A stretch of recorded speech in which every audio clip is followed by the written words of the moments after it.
This is a production of KMmedia.pro.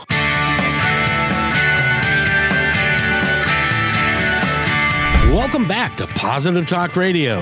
Our goal is simple: to explore evolving ideas one conversation at a time. So come on over into our world. I know you'll like it, because on today's show, we are going to talk about women and the men who love them. And we're going to talk about all of that with our friend Juliette. She is a coach, a mentor, a guide to visionaries and leaders, transforming and changing the world. But before we go there, got to talk to my friend Nathan. How are you, young man? Doing well, Kevin. Just taking a little glimpse out the window, looking to see if I can see little blue things flying through the sky. Don't see any yet, but looking forward to the weekend when they will be.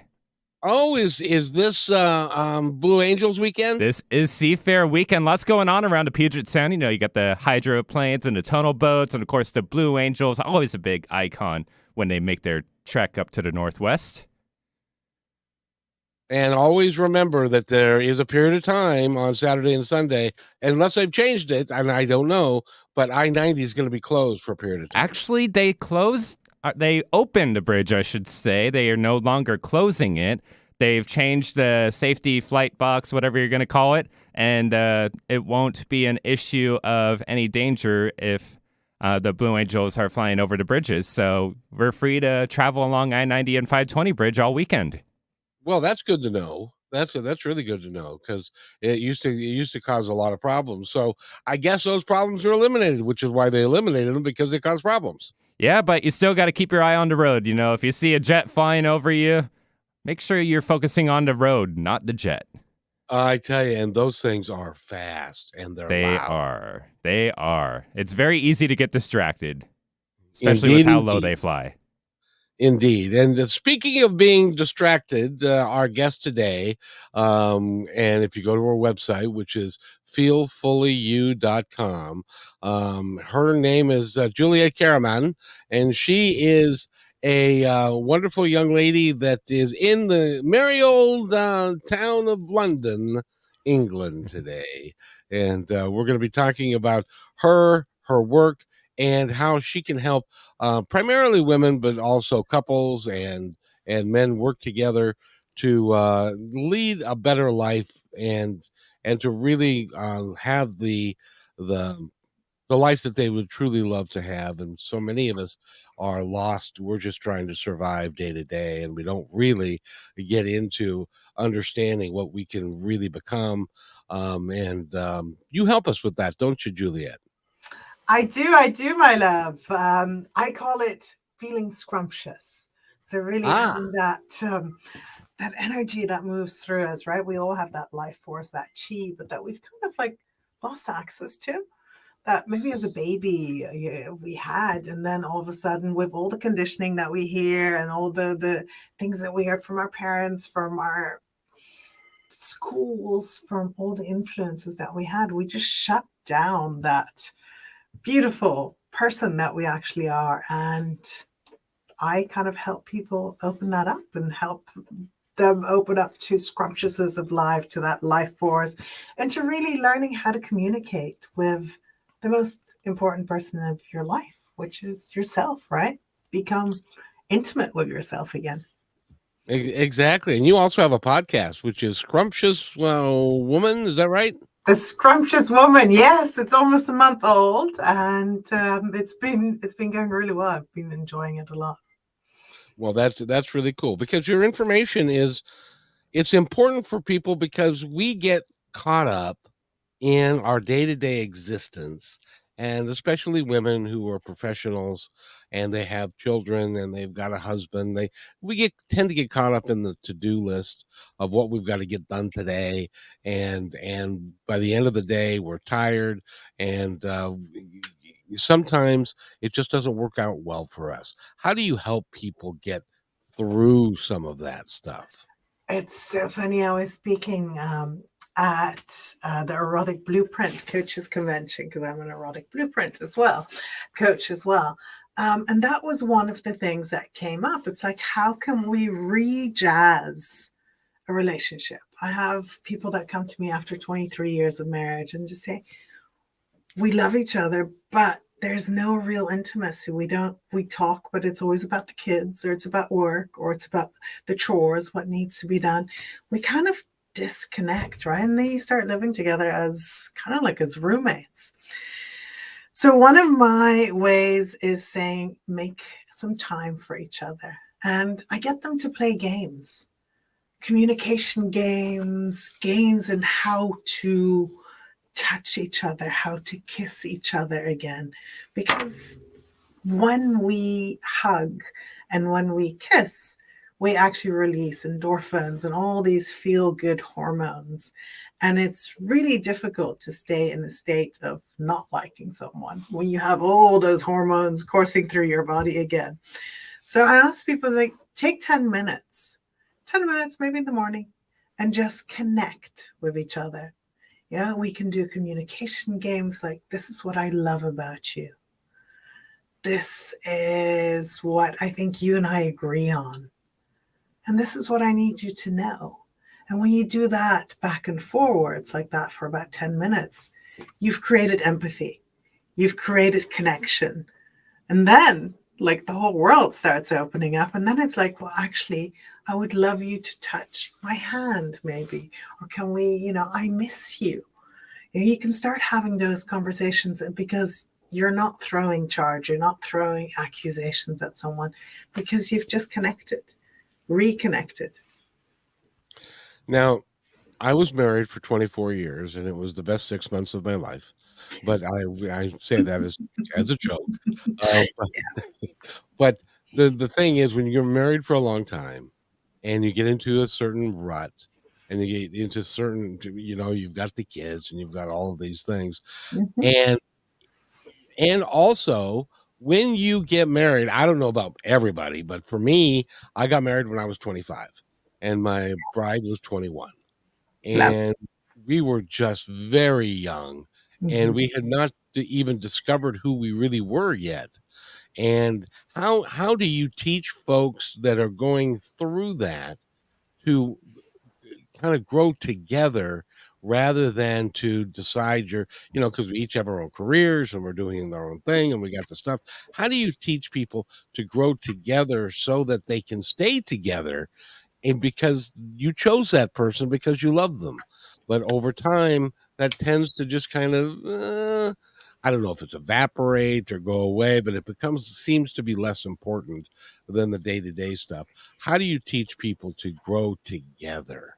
And it's such a good thing, right? Because it's such a great question. We've ticked the boxes. We've, finished school, maybe gone to university, got our first job, ticked the boxes of getting a place to rent, and then maybe to buy, and then the kids and the dogs and the this and the that and the career.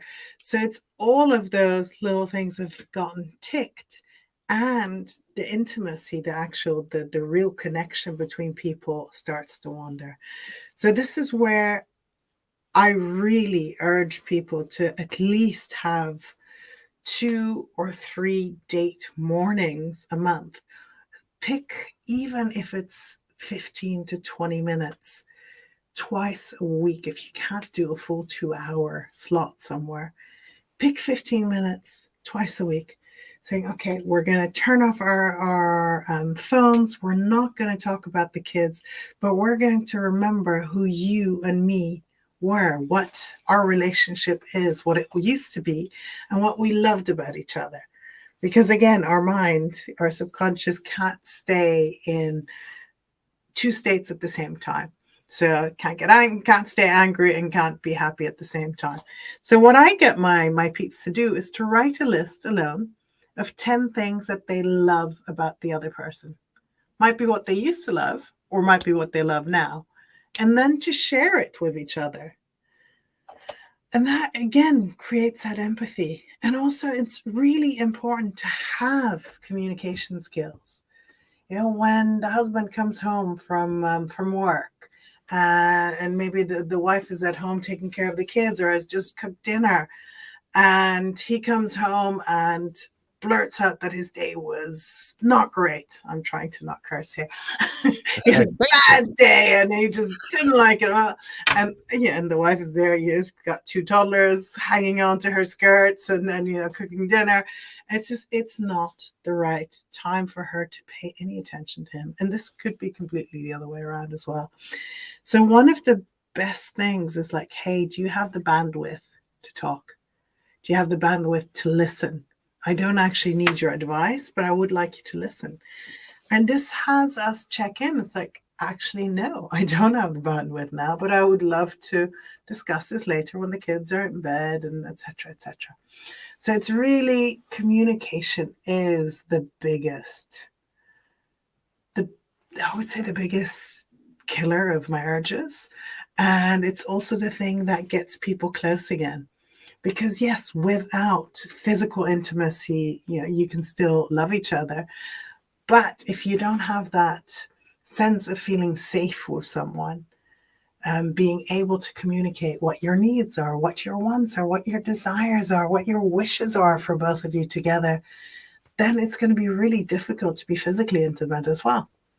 So that's the first thing I always try to get people to get much better in communication. You think that since you got married and you remember when you got married and you remember your honeymoon and you remember the first year or two and when it was just you and your wife before the kids came along, Yeah. and everything was going just fabulous, and then you get caught up in all the things in life, and then there's a point in time when you actually forget the art form of being intimate with someone that you used to be intimate with, and it made your day when you could do that. But then suddenly, 10 or 15 years down the way, I'm tired, I got a headache, I don't want to the kids drove me crazy today and I can't, or the boss was terrible to me today and I can't, so we can't connect. It's difficult for us to connect again. Yes, it is. It really is. But in order for us to stay together, and to really, you got married for a reason, and how do you help people remember the reason that they fell in love and got married? But that is one of the things, right? Make a list and share that with each other. And it just What depends. what But if we maybe you can't don't come up with- remember what it was. But you know what? Take a bit of time. Most people do remember. Or you can even make a list of, these are the things I used to love doing as a kid. And then all of a sudden your mind goes to the positive things again, right? Because so often we're just stuck in this, life is bad and this is horrible and my everything is just going wrong in life. And when you think that, then that is what also what creates your emotions, and your emotions then create your state, and then that is what you bring in more. So often when we've been married or when we've been together with someone for a while, there's some resentment that creeps up. You didn't take the rubbish out, garbage. You didn't come home the time that you were meant to. My brother does more things for me than you do. And it starts becoming this blame game. And even if we don't communicate it, that emotional charge is stuck in us, right? Because it's how we feel about something. It might be something someone did, but that is just, yes, you didn't take out the trash when you said you would. But what sucks about that? It's like, well, what sucks about that is that I feel that I can't trust you. So those are the things to get to. It's like, and if I feel like I can't trust you, I can't trust to open up with you. And that means that you don't love me. And it always boils down to someone had us feel unloved, unworthy, or not good enough. But then if we actually communicate this, feel it for a moment, we remove the charge and it's like, oh, okay, this is just something that happened. It's we're not getting stuck in that rat race of that everything is terrible. Now I've got this is a very important question I've got to ask you. By the way, we're talking with Juliette Karaman, and if you go to feelfullyu.com, you can find all of her information. She's got her podcast is there. She's got lots of free information and things for you to look at. But when you reach a point in your life when you are interested in making a large change and you want to raise your vibration, and you may start meditating, and you may start thinking in terms of living your life better, and your Mhm. partner doesn't come along with you in that, and that happens a lot where people feel like they're not vibrating at the same level anymore, Mhm. and so it makes it very difficult. Sometimes doesn't that necessitate that they break up, or that something happen, or can you encourage people to learn how to do this together and buy in? How do you get people to buy in? Well, of course you can do this together, but I mean, in a relationship, everyone is 100% responsible for that relationship. It's not 50-50. It's like I'm 100% responsible for my relationship with my fiance. He's 100% responsible for that. Now, our vibrations, some people might descend a little bit quicker and do more meditations or do more things that they're in that higher frequency. But everything is energy. So that person wouldn't be with us or won't stay in our life long term if they somehow can't feel that frequency. It doesn't mean that they need to meditate. It doesn't mean that they need to be very spiritual. But that there might just be some layers that are kind of like hiding that. They don't speak the same language as you in that respect. But there could be massive, deep respect, and there is a willingness. And when there's a willingness on one side, that often changes the whole relationship, because it's not two negative energies butting up against each other, blaming each other, but one person can just change that whole relationship. And of course, when you get to a point that you're like, you know what, I need to take care of me, and the best way of doing this is by consciously uncoupling, by consciously taking time for me, because no one else is going to take care of me but me, myself. Most people don't want you to take care of yourself because that means that you're not taking care of them. That's And correct. so, And so as a former overgiving, or maybe I should say recovering overgiver, because I still go back into that pattern from time to time.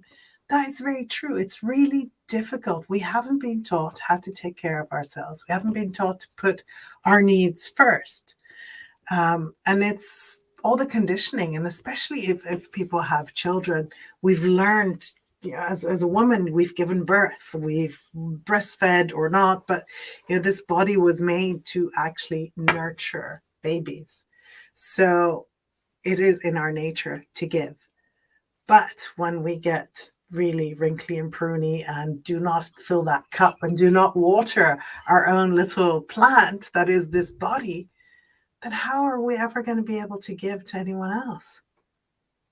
that is so true. I want to ask you because, and I don't think I've ever asked this question to anybody before, but you're one of the few people on the planet that I think can give me a really good answer. Um, No pressure whatsoever. no, none. But when you're a couple, and we had two kids, when you're a couple and she gets pregnant and she carries this life form for 9 months, her body makes unbelievable changes over Yeah. that period of time, both physically, hormonally. She may not like the way she looks, or because the baby bump, although the baby bump now is a lot more fashionable than it used to be. People show it off more than they used to. It used to be like, I've gained 50 pounds and I have the baby and I lost 11 and now I'm 45 pounds overweight, and that kind of thing. I But remember when that well. you've heard that story, I'm sure. Oh my God, no, I just remember having given birth to my twins, and people are like, oh, what do you do? I'm like, yeah. Well, you had twins? Yeah, I had 4 kids in under 3 years' time. I had them like Holy mackerel, you were really busy. quick. Yeah, well, you got out of the diapers fairly early, but so the question is, because men do not carry the child, we Mhm. don't have nearly that innate connection. Mm. Because when the baby when the baby's 8 months old and it starts to stretch and move and kick your ribs and make you have to go to the bathroom every 5 minutes because it's on your bladder and all that kind of stuff. We don't experience any of that. So True. our experience of birth is completely different than yours. Do women just innately have a better connection, a more deep connection with their children, by and large, not everybody, but by and large, than the men that help them um, have the children? Because we may have you know contributed 9 months ago for a minute and a half, and that's all we did. And so you know what I mean? I would hope it's more than a minute and a half, or at least there was some pleasure in that minute and a half. But it's a really interesting question, right? And I was debating this with another podcast guest the other day, where it's like, as a mother, you kind of, when that baby gets, however it comes out, yeah, cesarean, natural, but when you put that on your body, there is instant unconditional love. It's like your heart, the floodgates just open. It's like, oh my God, I never realized I could have this much love. And I've talked to a few men about that, and they have just as much love for that baby, but they haven't physically gone through actually carrying it. So there is definitely, I would say, there's a slight difference. And then of course we have the babies that are born in not such great circumstances, that maybe Right. the mother didn't want to have it. So that is a completely different scenario again. But our ability to love so deeply, so unconditionally, it's almost only when you pick up your own child, and very often it's that first child, it's like that complete wonderment. It's like, oh my goodness. And then the second one is like, oh my goodness again. Can you feel that feeling again? And it's like, yes, your heart burst open even more. Yeah. So it's a tricky question. I think women, when they carry that baby, and yes, you do have a deep connection to your child. When my first son was born, and he had and I don't know what the medical term is for it, but he actually pooped in the womb, and so we had to go Yeah. to the emergency room to make sure because they needed to make sure that he was all cleaned up and stuff, and I don't know what they call that, but in any event, when they cleaned him up and then they put him on her chest, the look Mm-hmm. between she and the baby that was just he just opened his eyes for the very first time. He could not stop looking at her. It was like, "There you are. I knew that was you." And The whole babies don't even see yet, right? But we can sense the vibrations, and they can hear our voices as well when they're in the womb still, right? When they're in the belly, they can hear. That's why a lot of women talk to their babies, hold them. And I think there's been a study that I think for like so many months afterwards, they still carry a lot of our genes. And what happens is we get some of their genes as well because we carry that baby. So it's a really interesting exchange of energy and of physical stuff that happens in our body. it's amazing, and it's different and you're right. I mean, I love my kids to death, and would do anything for them, and I love them greatly, but it's a different experience when you're a dad versus a mom, because then after the baby comes and mom stays home and is either nursing or but takes some time off because she's got to heal, and the baby's brand new, and then dad has to go back to work. Yeah. um and so that was my role. Is I was the one that would go to work because we needed money, and I had a restaurant to run, so I wasn't able to develop the close connection with my sons, except I did put my walk my son to sleep every night to give my wife a break, which I highly, by the way, recommend. If you are a father, a young father, and you just have a baby, I know you're tired. I know you worked all day, but take the time and carry that baby around, put him down, you're the one who put him to sleep. You say to your wife, leave him. I got this. You go rest and relax, because she's been stressed out all day long, changing diapers and getting up every 2 hours and feeding and all that stuff that you got to do. So be kind to your wife and really get invested in your kids. Is that good advice? I think that's great advice. And that's the thing, right? Because you're tired too. You're coming back and you're like, oh my God, I also want to just put my feet up. But yet that is a time that you can also connect with your baby. And sometimes it's really beautiful to share that together as well, just to sit with the baby or the children in between you and just recognize this is our little family. And that's what we forget, because we get so caught up in, oh my God, I need to do this and I'm tired, and that we forget to actually be grateful for what we have in this moment right now. We forget that we created this little thing out of nothing. Mm-hmm. And it was just appeared, and it's a remarkable experience. So I And it's highly a massive win, right? And we kind of then gloss over it, saying, oh yeah, well, we had kids. Everyone has kids. It's like, well, no, it was a miracle. You created a kid through the two of you, and you're taking care of it, and you've managed to take care of them. And now they're off at university, or now they're in school. Just actually see what a blessing it is, what an incredible win that is. Celebrate it. And sometimes as a married couple, we tend to forget that as they get into junior high, and then they've got You get into trouble. or what a lot of parents do now is it's like soccer in the fall, baseball in the spring, and Cub Scouts, and so we've got all these activities that we do, and we tend to stop and smell the roses of life and the kids and that kind of stuff. By the way, we're talking with Juliette Karaman, and go to her website, which is feelfullyu.com. You really are very good at what you do, and you're wonderful to talk to. I really enjoy it. We need to take a little bit of a break, and just a couple minutes. So when we come back, we're going to talk more with Juliette about things. We might even talk about a little bit about intimacy. That would be, we need to be careful, but we're gonna talk about your relationships, how you can both be kind to yourself, be kind to others, and make it all work so that it's better for everybody. Because I tell you, when mommy's happy at home, it's a happy home.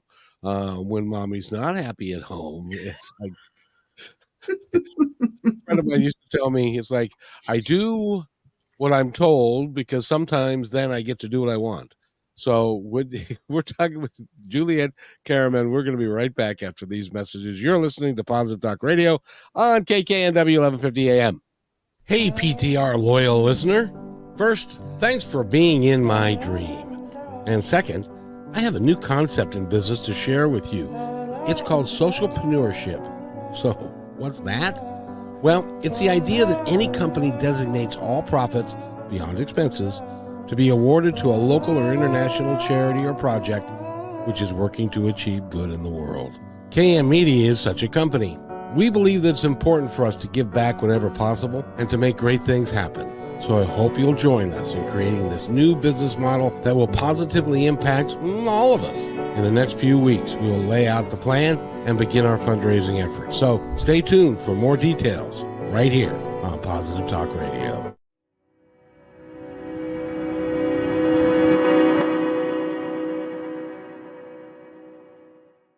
When you want to say more than words communicate, you can with flowers. Your custom boutique floral studio in Bothell, Washington is anaturaldesign.com, connecting you to nature through the language of flowers. Where your people are is where our flowers are beautiful. Your success is our goal. anaturaldesign.com at your fingertips today. Hey, thanks for listening to Positive Talk Radio. Did you know that we're also a media production company? Well, surprise, we are. We can create all kinds of audio, video products to fill any need. Please visit kmmedia.pro/our-store for a complete list of products and services. In addition, do you need a great voice to add to your own website or any other project? I know that we can add depth and quality to your work. I've been told more times than I can count by many professionals in the business that my voice adds to the quality of the presentation. So, let me create something for you. Please contact me at kevin@kmmedia.pro and let's create something great.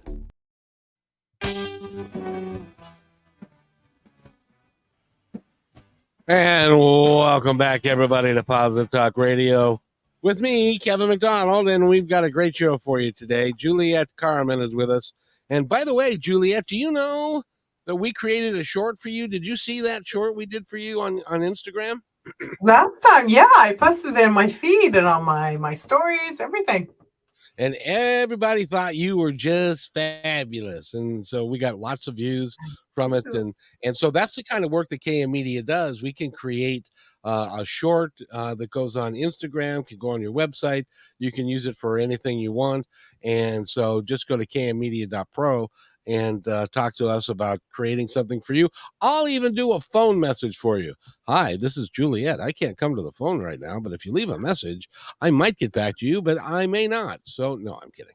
Well, I'm not sure if people would quite understand the voice, yeah, with my with my voice together. But I think what you're doing is amazing, and actually, everyone needs that social media, right? The shorts, the little clips, the little video clips, the little audio clips. Incredible what you're doing. And if you go to Positive Talk Radio on Facebook, we've created a new group, which I would love for you to come and talk to at one point.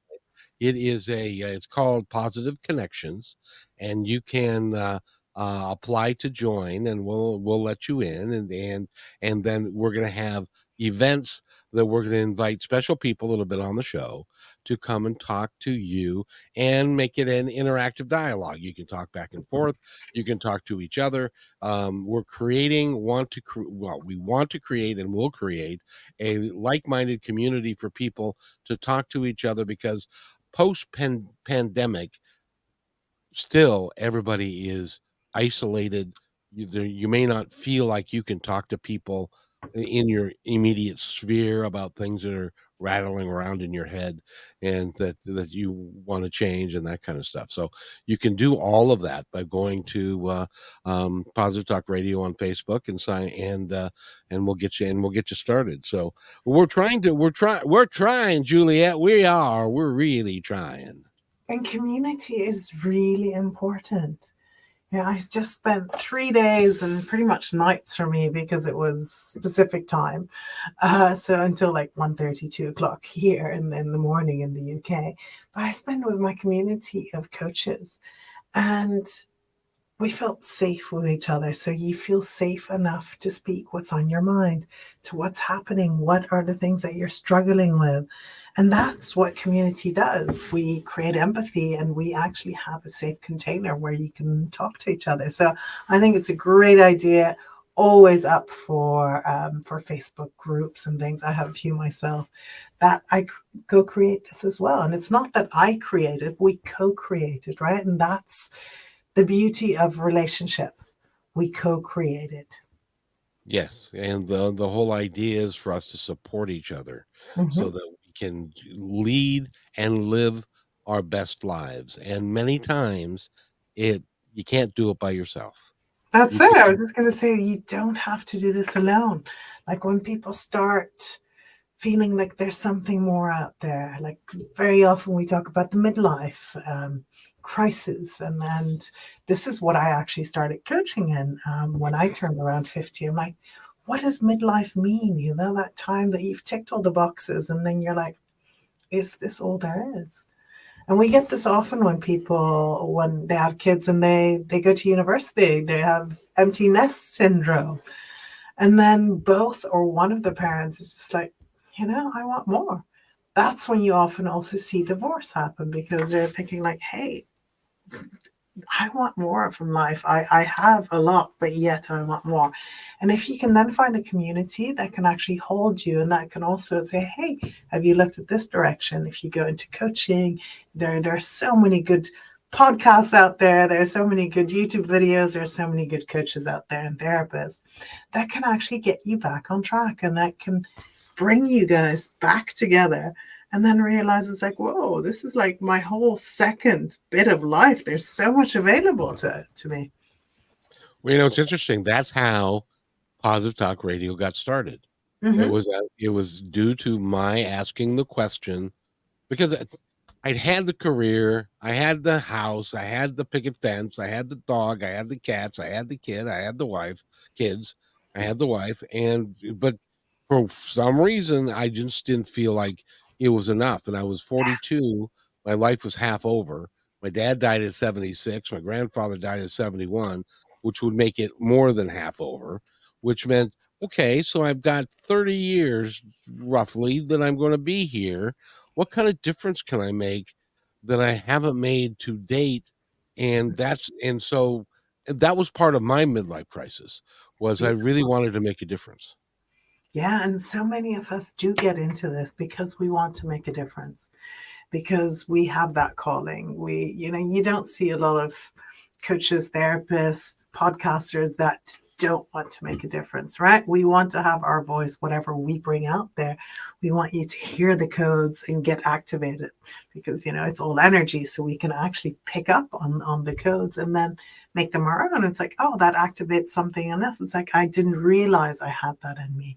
But then, so that's energetic level, but then also on the speaking and the communicating level, it's like, oh, I'd never thought about that. That's interesting. Let me have a look at that. And then all of a sudden you go on this like little breadcrumb journey, and the next breadcrumb appears, and you're like, oh yeah, that looks like I don't know why, but I am tempted to go on that path.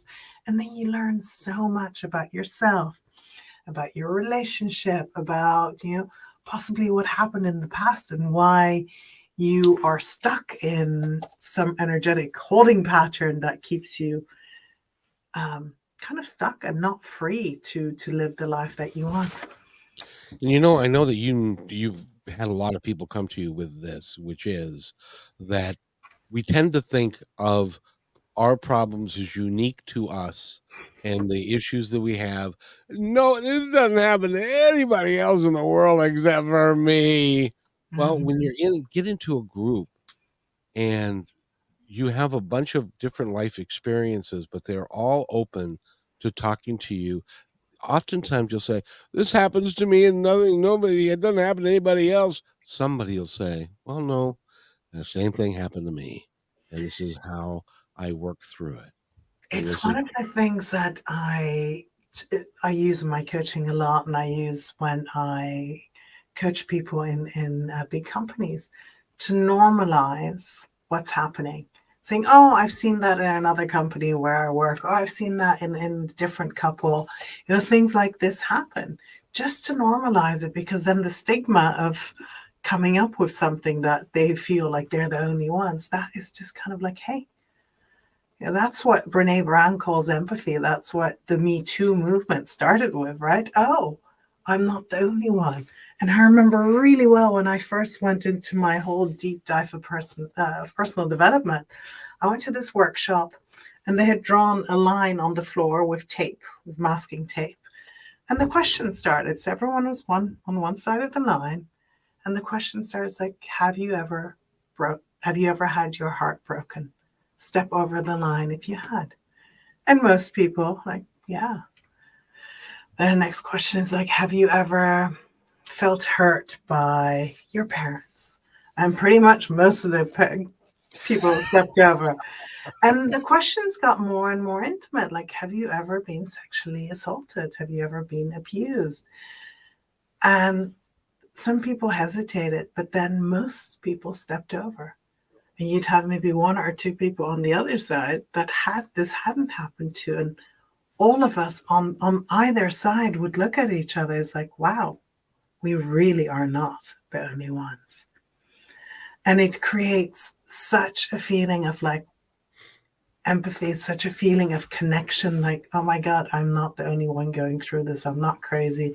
I'm not isolated, and I don't have to deal with this alone. Because when we try to deal with everything alone, that's when we get massively isolated. That's when our thoughts keep spinning. And that's where we have really a lot of emotional problems where mental health starts developing. And if you can start talking to someone about this and to specialists, that is the whole stigma, the whole shame just falls away. Why is it? And I think I know the answer to this, but I'll ask it anyway.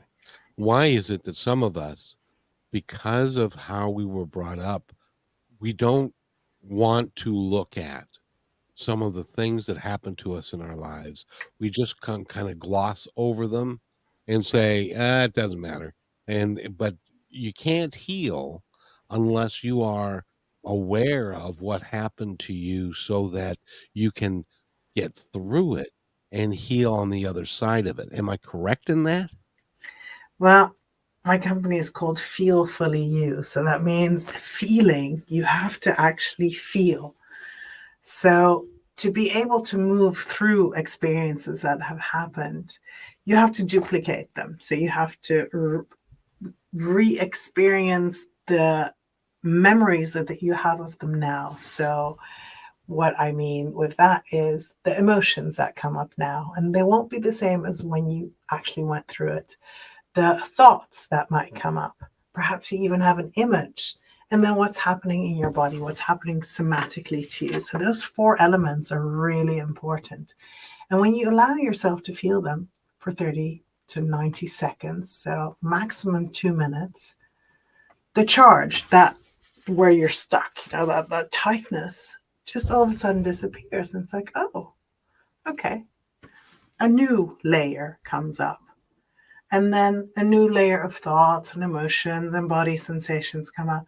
And you just start peeling away like an onion that real stuckness of charge. And that's what I teach about in my rapid release, rewire, and restore method, where we have to actually move through something.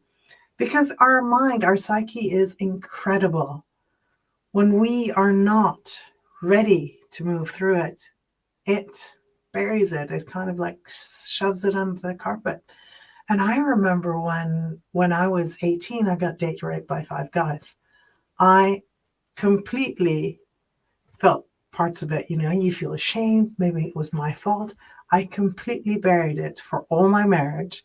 And it was only until I divorced my husband and I went to counseling that all these things started coming up again. And it was only until I viscerally felt it in my body that these memories started moving through again. And I remembered that I needed to then duplicate experiences. You were talking about this meeting that they put the line on the floor, Mm-hmm. and I'm willing to bet that the people that when they brought up the subject of have you ever been sexually abused, that the people who did not come over to the other side had been, but they weren't willing or either didn't remember it or they weren't willing to move into that space because it still hurt too much. And some people also don't know what it means. What does trauma mean? It could be the way that someone looked at you. Sexual abuse could be just the way you don't have to physically have gotten like hurt, but it could have been the way someone looked at you and had you feel that you're unsafe. That already holds a memory in your body. Absolutely. Well, so it can be anything, Yeah. and trauma, and we all have experienced trauma. When I was a bus driver, we used to get if we did something wrong, we got a note from the boss and from one of the chiefs, and they would say, "Please come see me," and with Oops. what it was about. And I would sit there and go, "Oh man!" Until one day, I thought to myself, there is nothing that I could have possibly done since there are 1,300 bus drivers on the road every day. There's nothing I could have possibly done that hasn't been done before. and that hasn't happened to somebody else before. Mhm. And so that changed the paradigm from, oh, I'm terrible, to I'm human. And it happens to all of us. But there's a point that you have to get through that. And that's why working with somebody like you can help them help somebody get through those issues. Completely. And also, if we think about it, our thoughts constantly project us either to the future, oh my God, what is going to happen, right? We have this future catastrophizing. It's like, oh my God, I got laid off. I don't have a job. It's like, okay, so that is what happened. But what sucks about that? It's like, I'm really emotional. I'm afraid I'm not going to be able to provide for my kids. Great. So that's the emotion that we're working with, right? Because that is what's keeping you future projected. And oftentimes it's because we think back into our past where we've seen our father, I don't know, one of the fathers of our friends get fired, and seeing how those kids didn't survive. Right? So we link all these things, and this is what's going to happen to me. And once you can move through that by feeling those feelings and by releasing that charge, then you can be in the moment of now. And then you have choice. And then when that monkey mind doesn't go so fast, and I use a whole bunch of different methods, and there are loads of different methods to actually get to that place of now, you have choice, and then you can make proper choices and not choices made out of fear or made out of anger. I used to have a friend, and he got laid off. Mhm. And it was like, oh, this is terrible. I'm awful. I'm nobody. And I got laid off, and they didn't want me anymore, and so forth and so on. But he looked at it from a perspective of, okay, what's next? Now, what do I get to go do? And as it turns out, if you look at the totality of the experiences that we have, oftentimes, even when they're a bad experience, they teach us something, and then we can move into the better experiences. And in his case, he got he he recently got hired at a job that he didn't think he was qualified for, but they love him to death, and it's a much better job than he had before. He was just scared to leave that job, because he didn't want to jump into the unknown. And so the universe kind of forced him to leave that job so that he could attain the job that they wanted him to have. Does that make any sense at all? Isn't it cool, right? And this is where I keep saying to people, it's like, things don't happen to you. They actually really happen for you. And then I get my people that have had massive sexual abuse, or one of their children committed suicide, and they're like, what do you mean that happened for me? Or someone died in their family. It's like, how could the universe, how could God just do that to us? Whatever their higher power is, whatever they preach to, or pray to, or feel like uncomfortable with, that something got taken away. But then to see the lessons in it, it's like, if that hadn't happened, then I would have not reached out to others, or then I would have not set up my charity, or then this would have not come my way. And although they're really hard lessons from time to time, there's also a lot of beauty in them. And that's where we can look back over our life and say, yeah, I'm grateful for this. And also, that really hard thing, what did I learn from it? What opened up for me there? And that's it, right? The universe has a way of providing things for you, and even when it is tough. There's a gal by the name of Michelle Neff Hernandez. 15 years ago, 16 years ago, she gets a call. Her husband is an avid bike rider, and she gets a call saying that her husband's been hit by a car, and 5 minutes from the house. So she gets in the car, goes there, gets in the ambulance with him. He dies on the way to the hospital. She is absolutely devastated to this day. Of course. She still loves him, and she's devastated. But because of that event, she created a widows group that is now a national group that features groups of people that get together because they were also widowed, and or they're widowers, and they are. She created this out of nothing. And so you don't know what the experience, even though that was a horrific experience, you don't know what good is going to come from those experiences, because we don't get to have the 50,000-foot view. We just sit here, but so we don't get to see what's going to happen next week, next month, next year based upon what happened. And so if you trust that good things can come from any situation, then you'll find that, because I know that you've worked with a lot of people. How many people have been sexually traumatized and they turned that into a nonprofit organization, or they turned that into a coaching business, or they turned it, which is just help some other people? I know you know a ton of those, including yourself. Most people have, right? And that's where we kind of see the gold.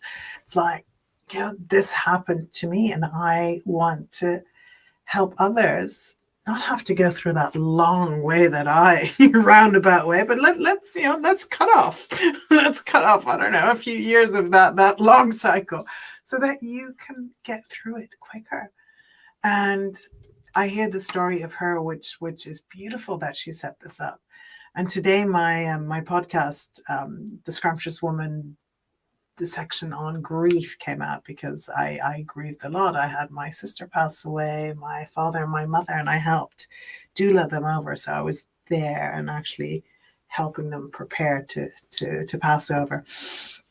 And it taught me how to be with grief and how to be in the middle of that, and teach others how to be the full you while you're grieving, while you're laughing, and the totality of everything, really having that full experience to you.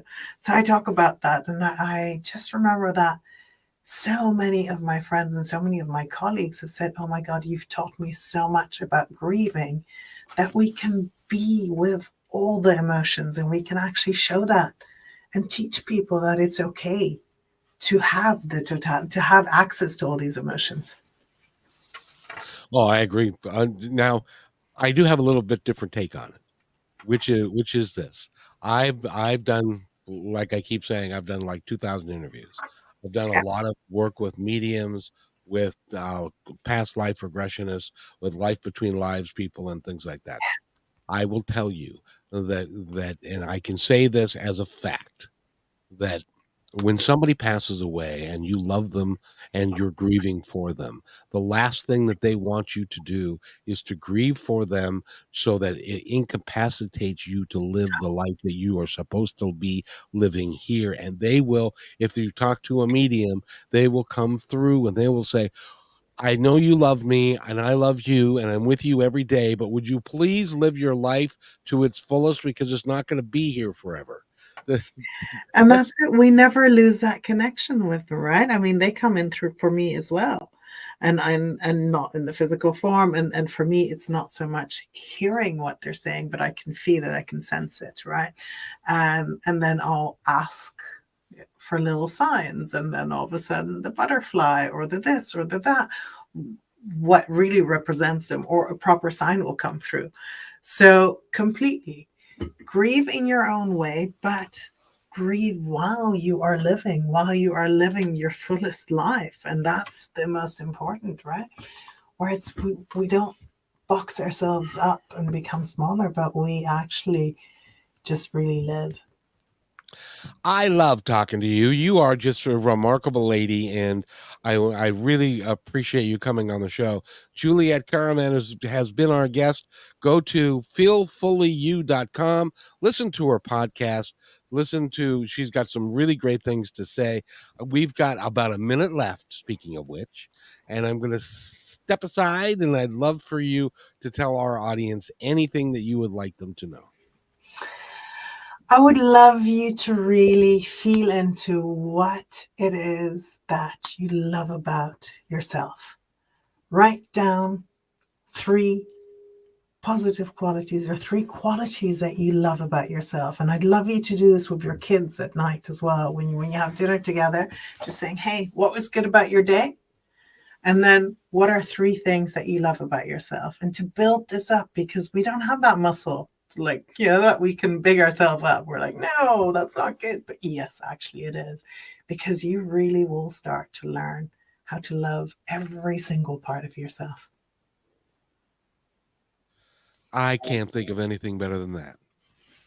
If you can understand that you are a special person, that there ain't nobody else in the entire world. There are 8 billion of us, and there's nobody that's like you.